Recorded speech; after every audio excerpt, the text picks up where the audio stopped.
నమస్తే అండి. ఈరోజు 2 రకాల ఆమ్లెట్లు చూపిస్తున్నాను. ఈ ఆమ్లెట్స్ ఎప్పుడు రొటీన్‌గా చేసుకున్నట్టు కాకుండా కొంచెం డిఫరెంట్‌గా చేసుకున్నాము. కాలీఫ్లవరు, ఇంకా మా గార్డెన్‌లో కాసినటువంటి రాడిష్‌తో చేశాననమాట. ఆ రాడిష్ అయితే ఒక్కటే ఉంది. దాన్ని ఈ రీతిగా ఉపయోగించుకుందామని చెప్పి చేశాను. రాడిష్ మా ఇంట్లో పిల్లలు సరిగా తినరు. ఇలా అయితే ఇష్టంగా తింటారు ఆమ్లెట్లు వేస్తే. ఇందులోనేమో కాలీఫ్లవర్ వేసి చేశాను. ఈ 2 రకాల ఆమ్లెట్లు ఎలా చేసానో ఒకసారి వీడియోలోకి వెళ్ళి చూడండి. ముందుగా ఒక గిన్నెలో కొద్దిగా వాటర్ తీసుకుందామండి. ఇట్లా వాటర్లో సాల్ట్, కారం వేయడం వల్ల శుద్ధగట్టకుండా ఉంటుంది. ఒక చిన్న స్పూన్ అంత కారం,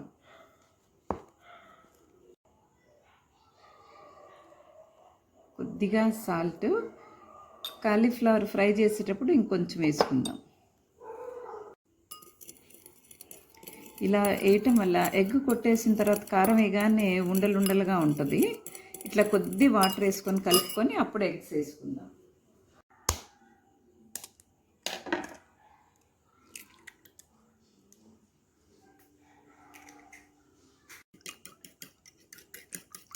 దీన్ని ఇలా కలిపి కొట్టి రెడీగా ఉంచుకోవాలి.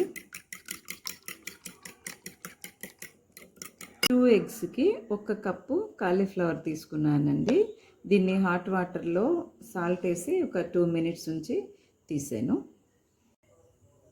కొద్దిగా ఆయిల్ వేసుకుందాం. ఆయిల్ వేడెక్కిందండి, కాలీఫ్లవర్ వేసుకుందాం.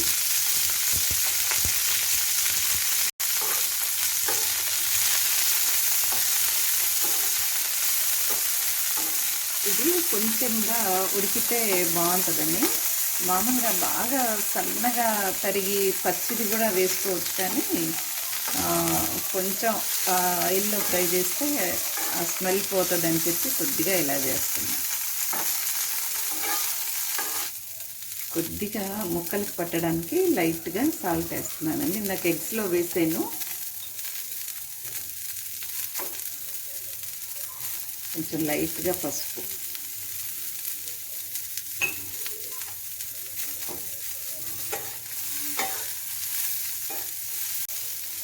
కొన్ని సన్నగా తరిగిన పచ్చిమిర్చి ముక్కలు,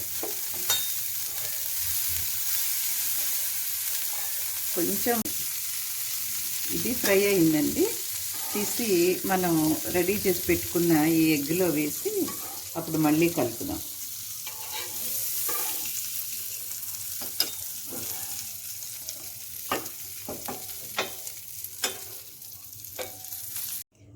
ఇలా కలుపుకోవడం వల్ల ముక్కలన్నీ ఒక దగ్గరే ఉండి అలా ఉండకుండా బాగా కలుస్తుంది. అందుకని ఇప్పుడు ఇలా చేస్తాను.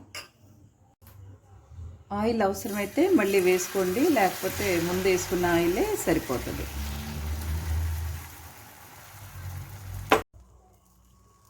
కొత్తిమీర పైన చల్లుకుందాం.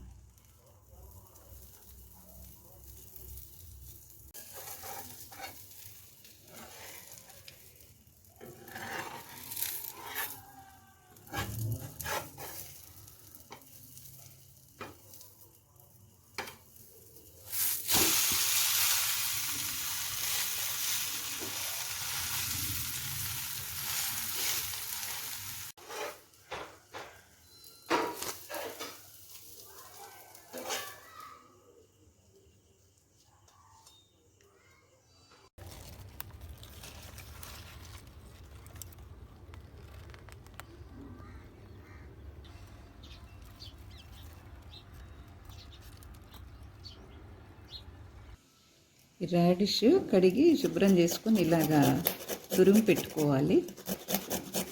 తర్వాత దీన్ని ఆయిల్లో ఫ్రై చేసుకోవాలండి.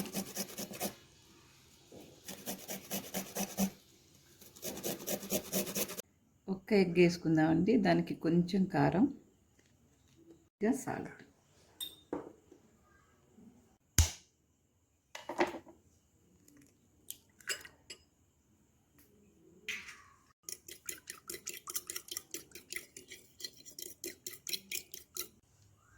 కొంచెం ఆయిల్ వేసుకుందాము.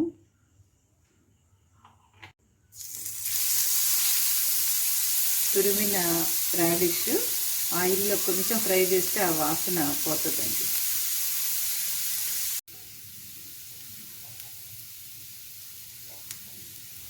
కొద్దిగా పచ్చిమిర్చి,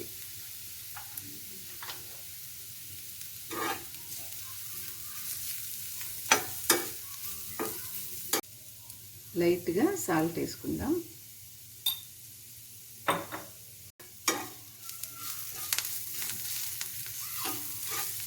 దీంట్లో అల్లం వెల్లుల్లి పేస్ట్ కొంచెం వేసుకుందాం, కొద్దిగా చిటికెడు.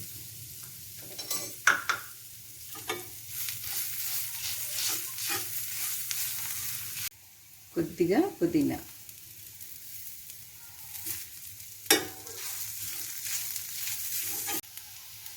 అది అలాగా తురుము స్ప్రెడ్ చేసుకొని పైన ఎగ్ వేసేసుకోవటమే.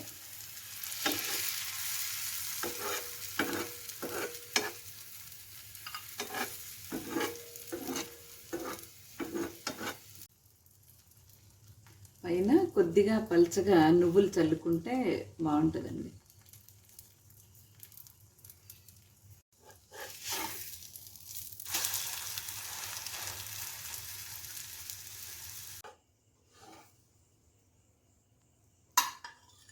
అయిపోయిందండి, ఇంకా తీసేసుకుందాం. ఇంతేనండి, ఈ 2 ఆమ్లెట్లు చాలా సింపుల్గా అయిపోయినాయి కదా. ఒకసారి మీరు కూడా ట్రై చేయండి.